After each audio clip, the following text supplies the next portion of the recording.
అత్యాధునిక టెక్నాలజీతో నడుము మరియు వెన్నునొప్పికి treatment. Tejas spine care, Somajiguda, Sainikpuri, Gachibowli.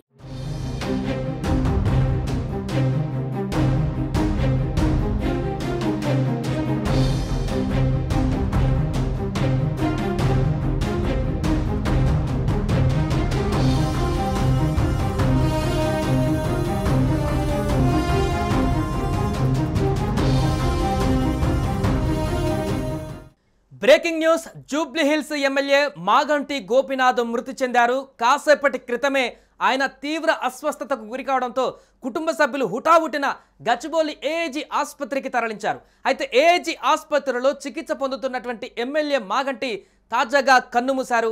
వెంటనే బీఆర్ఎస్ మాజీ మంత్రి హరీష్ రావు కూడా ఇతర కీలక నేతలు కూడా పార్టీ కార్యకర్తలు కూడా అక్కడికి చేరుకున్నారు. 2014, 2018, 2023లో వరుసగా ఆయన జూబ్లీహిల్స్ ఎమ్మెల్యేగా గెలిచి పనిచేస్తున్నారు.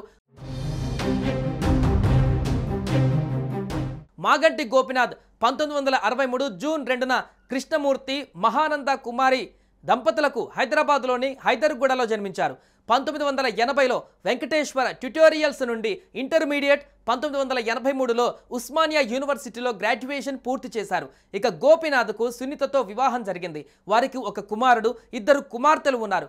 మాగంటి గోపీనాథ్ 1983లో తెలుగుదేశం పార్టీ ద్వారా రాజకీయాలలోకి వచ్చారు. ఆయన 1985 నుంచి 1992 వరకు తెలుగు యువత రాష్ట్ర అధ్యక్షుడిగా, 1987, 1988లో హైదరాబాద్ అర్బన్ డెవలప్మెంట్ అథారిటీ డైరెక్టర్గా, 1988 నుంచి 93 వరకు వినియోగదారుల ఫోరం అధ్యక్షుడిగా, టీడీపీ హైదరాబాద్ జిల్లా అధ్యక్షుడిగా కూడా వివిధ హోదాలలో ఆయన పనిచేశారు.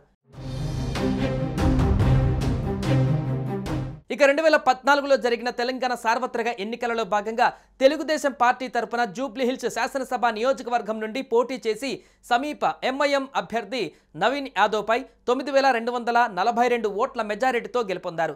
ఆ తర్వాత టీఆర్ఎస్ పార్టీలో చేరారు.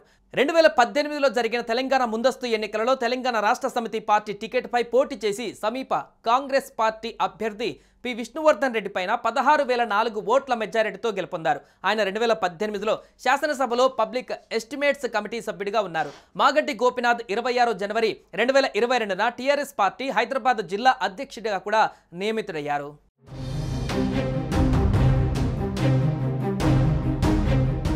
సుమన్ టీవీలో మీ పర్సనల్ అండ్ బిజినెస్ ప్రమోషన్స్ కోసం కింది నెంబర్కి కాంటాక్ట్ చేయండి.